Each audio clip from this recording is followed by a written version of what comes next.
Welcome to On the Edge with April Mahoney Brains. You've hit the spot. The place where the conversation is pointed, the guests are sharp, and the responses are never dull. Put your thinking caps on, because the conversation starts now. Welcome to On the Edge with April Mahoney Brains. You are here at your favorite spot. This right here is the place where the conversations are pointed and the guests are sharp. The responses are never dull. Today, we're going to be on the back of a horse in Nevada with Nancy Snyder, Brains. This woman has got a lot going on. And what I like about her is that she uses good old-fashioned horse sense. And what I mean by that is there's a certain intelligence. Now, me personally, I'm intimidated by horses.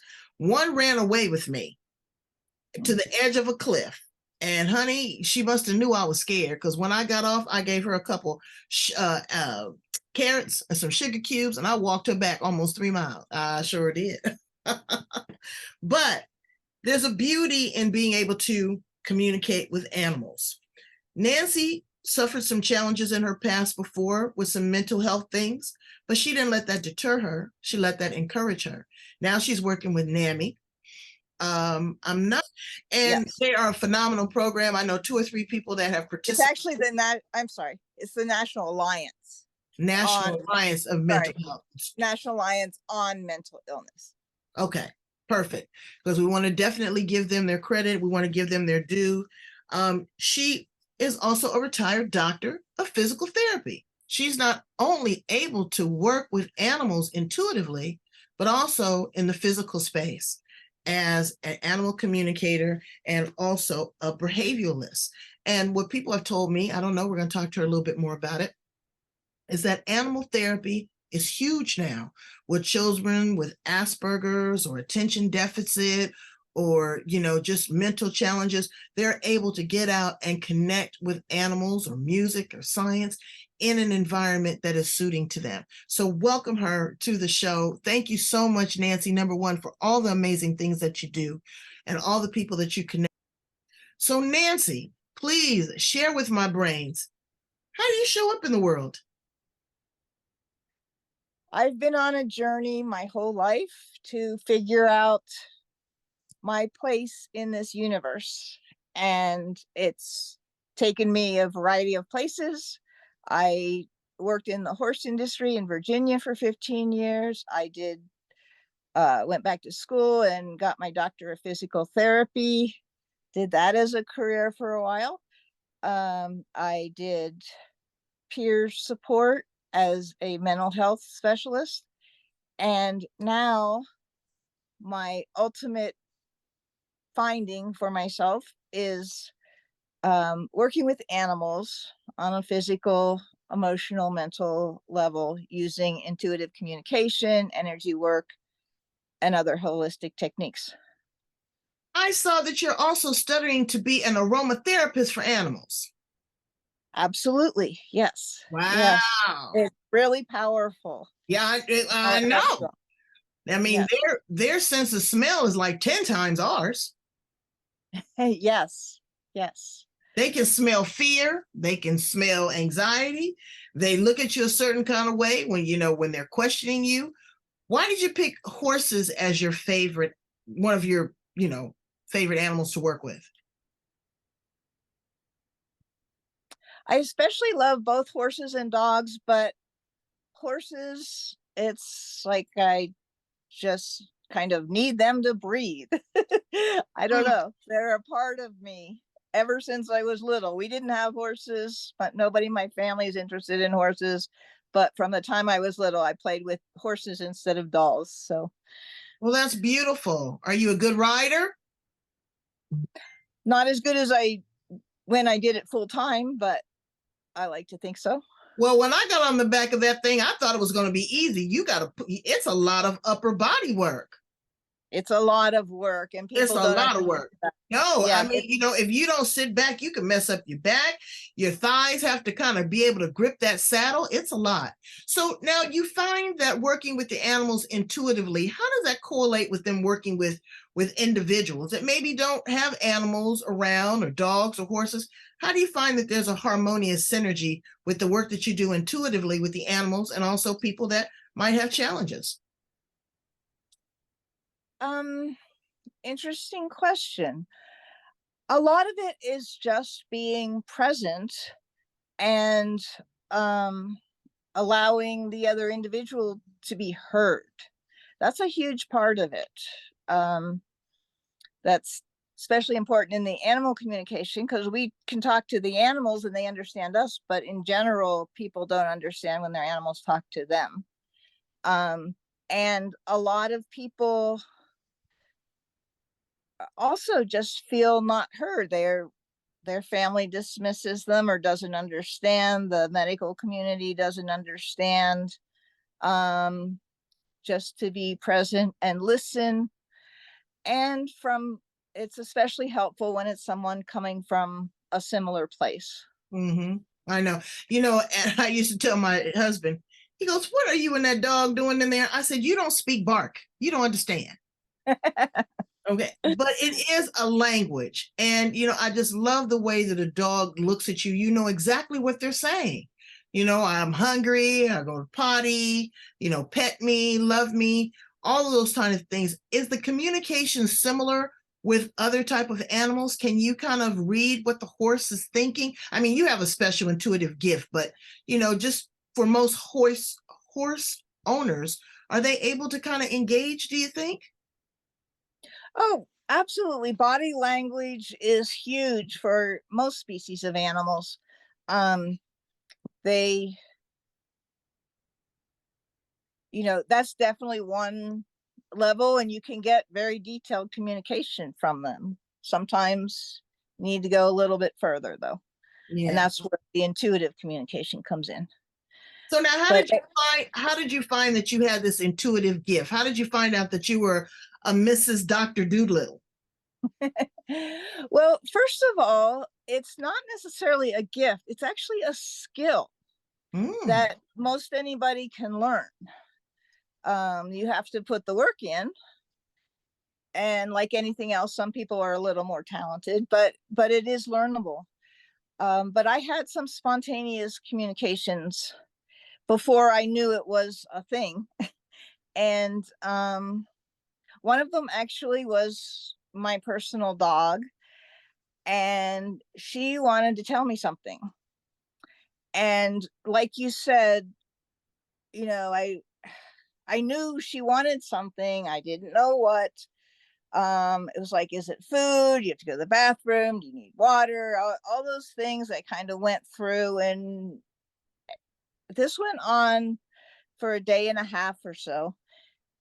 And finally, I wasn't even looking at her. I had my back to her, and I got this message that she wanted to go to this body worker um, who had worked on her once before. And she said, I want to go see Shalom. And I turned around and I said, you want to go see Shalom? And you know how when you get it right, they get all excited? You want to go for a walk, you want to go out, you get the right thing, they know they want to do it. That's the way she reacted. wow. And so, yeah, it was powerful. Okay, Yeah. so now you go in. I had another guest on my show that was an animal chiropractor. Mm-hmm. And she told me how when she would adjust the cows, they'd give sweeter, better milk. Interesting. I have not heard of that, although it doesn't surprise me. Yeah. So the Um, world of animal treatment and animal awareness has really magnified. Here in San Diego, we're a big, Del Mar Fair is one of the biggest, racers of horses. But there was been a problem with the track year after year where several of the horses went down. yes. Now, just Yeah. like SeaWorld, they're coming to the point where they don't even want to sponsor that because we want the ethical treatment of animals. So when an animal is like a horse, I've heard people say, the horse broke his leg and they have to put him down. They don't mend the same way. They don't have the same I know it's a lot of weight to carry, but usually when they break a leg or something like that, you can't just put them out to pasture. A lot of times you have to put them down. Most of the time, unfortunately, yes, you can't tell a horse to not bear weight on that leg. Mm-hmm. They don't get it. So people have tried rigging slings and things for them to help hold the weight. Um, horses can't lie down for very long at a time. Their body weight is so large, so heavy, that it compresses the circulation. So if they're laying down, eventually the tissue dies after 2 to 4 hours, something like that. They have to change position. They have to get up and move around. The way the circulation in their feet is designed, it's designed to be moving around. And so they when they are in a sling, it keeps the weight off the one foot, but the other feet start to go bad. Right, they overcompensate. So let's dial back into a different direction. You have been able to overcome some challenges in the area of mental illness. Would you mind sharing that with us? Because I want to see how that works in conjunction with your intuitive gift. Well, the first that I know of, when I was 9 years old, my world went gray. Wow. And back then, because I'm older, psychology wasn't much of a thing. People didn't talk about it. I didn't say anything about it. I just went on. When you say gray, I don't want to go into the nitty gritty of it, but when you say gray, were you in a very dark place? Were you depressed? Were you alone? Were you isolated? What do you mean by gray? I believe I was depressed, but there was actually, the world wasn't as bright as it used to be. It was like there was a physical difference. It wasn't truly all gray. I could see colors, but they weren't quite as distinct and bright as they had been before. Yeah. Was that a part of, did something happen to you? Was like trauma, or just all of a sudden you started, was it bullying or anything like that? And the only reason why I'm kind of asking these questions is because I'm trying to help parents that may have a child, that doesn't know what they don't know. They don't know how to explain it. They don't have this type of communication. So if you're seeing some of these signs or symptoms, this might be able to help you early on. That's why I'm asking. Yes, there were not any big traumas in my life. Okay. I had a secure childhood. We didn't have to worry about food. There was no abuse. There was, none of the classic reasons. There were a couple minor things. My best friend moved and my oldest sister went off to college that year, but I mean, that those were pretty mild triggers, really. Right. Well, yeah, it depends on some. I know some kids right now that are very, very attached to, their best friend and their sibling. So I can get that. But it was meaningful to me, and it may have been enough to, that I was vulnerable, and that just pushed me over the edge. Right. But that probably wasn't the actual light switch. So as you got older, when did you realize that this was something that you wanted to seek out and get answers to? Well, I struggled all through high school and actually took an overdose of pills trying to end my life when I was 16. And that was the first clue that my parents had, or anyone really, because I didn't talk about it.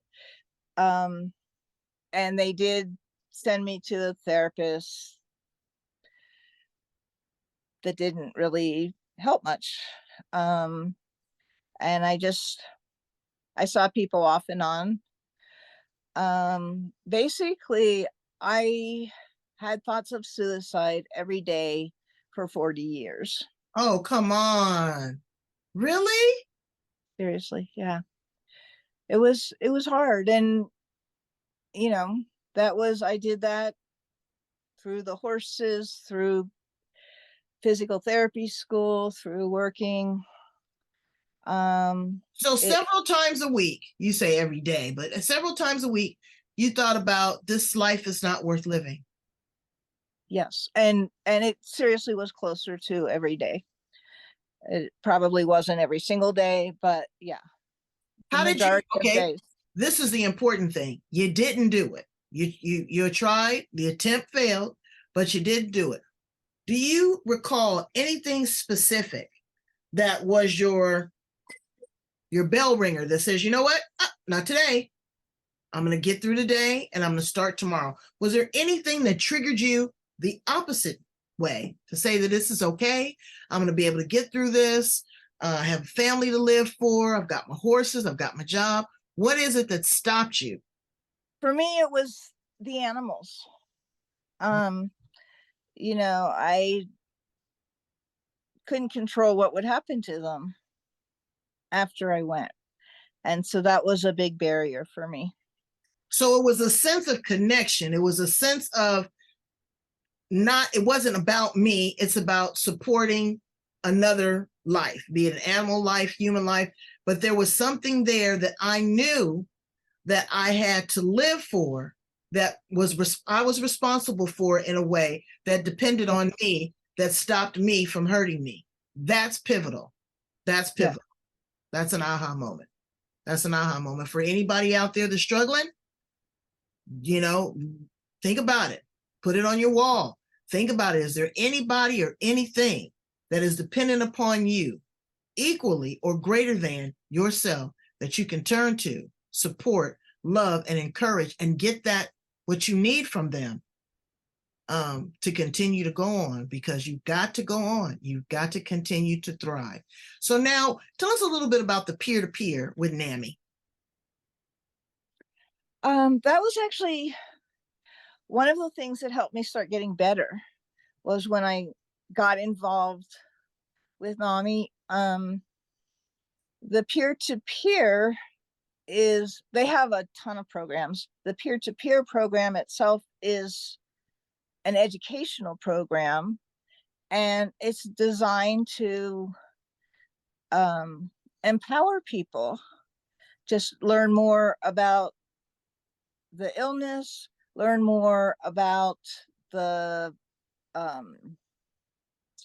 science of it, and also a lot of coping skills and ways to take control of our own lives. Well, and that's what it's all about. A lot of times people feel that they lose control or someone is trying to control them. Yes. That's a big $25 word. I mean, really, what does that mean? Are you influenceable? Are you impactful? Are you insightful? Are you intimidated? Are you fearful? There's a whole lot of other things that you can put equal or greater sign to when it comes to control. But mastering self-control is the biggest thing. Understanding what is going on and identifying when there's a challenge. There's nothing wrong. All of us have scars. All of us have something that's, wrong with us, be it internally, externally, financially, spiritually, sexually, whatever the situation is, we've all got some drama. Some people are a little bit more bodacious and they will stand up and they'll say, you know what, hey, I need help. There's others that have telltale signs, but nobody will walk up to them and say, can I help? Sometimes they just want to know. Sometimes they just want you to sit there and hold space with them. You don't have to say a word. They'll tell you what they want you to know. They'll hold your hand. They'll support you. They'll encourage you. But nobody knows what they don't know. Right, Nancy? Absolutely. Absolutely. Yeah. And another good thing about the program is it helps us identify triggers, what the things that are likely to make each individual go down a negative path, and then make a plan, become aware of when that's happening, and make a plan of things you can do when it does start happening. Right. One of which is reaching out for help. Right. And having a support system, finding those Exactly. people that you really, really trust. It doesn't have to be a group of 20 and it doesn't have to be your Facebook page. Okay. Because, Absolutely. but you know, I've seen it over and over again. People use social media as an emotional outlet. I don't know how I feel about that. I'm more reserved. I'm more, Nancy, can I call you on the phone? Can we do a private Zoom like that? But to put it out there in the blatosphere for a million other people to chime in on, and everybody's not going to be kind. Everybody's not going to be empathetic. Okay. So get ready for that. Okay.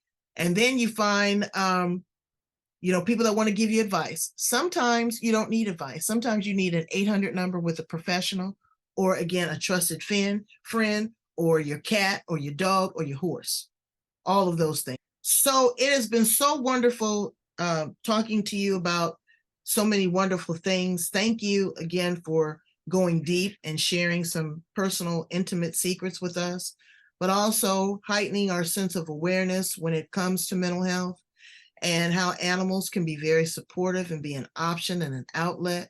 Also, the work that you do with animals. I know that you have a special 10% offering for my guests. Tell us a little bit about that and how to get in contact with you, Nancy Snyder. You can contact me at my email, allcreaturestalk@gmail.com, and just put the word brains in there. Right. To let me know that you found me through April. And yes, I can do individual sessions or packages of sessions for more involved problems. If you want to know something about your horse or dog or cat or any animal, I've worked with everything from hamsters to orangutans. So, yeah, feel free to shoot me an email. All right. Once And again, let me tell you, this does work because the coyotes jumped over my fence, kidnapped my dog, and ate him. I was mortified. I went in the backyard. I had put him out there for 13 years to go pee. And I looked and he was gone. And I had an animal communicator, an intuitive like Nancy. And she came and she could feel my pain and she could feel his spirit. And he told her to tell me that it was a quick kill, that he was fine, that somebody was there to get him, that he loved me, that thank you for saving and rescuing him. I was the best mommy ever for 13 years, and know that he was okay. And those key things that she said, I didn't tell her anything. I knew that she was talking to him. So brains, there is a horse sense. There is a different realm. There is a different frequency that we can gravitate towards to speak to ourselves as well as the animal kingdom. Thank you so much, Nancy, for being here with me and my brains on the edge. You are the best. Thank you, April. And thank you, Brains. Yeah, brains, go in there, take advantage of the opportunity. All of us have cats, dogs. Sometimes they misbehave. Sometimes you want them to stop peeing in the house or scratching on the door or whatever the situation is. Nancy can definitely give you some tips. So I'm looking forward to hearing a response from some connections. Thanks so much, brains. Have an amazing day because life is rough.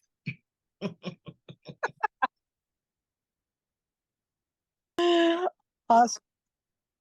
You're awesome.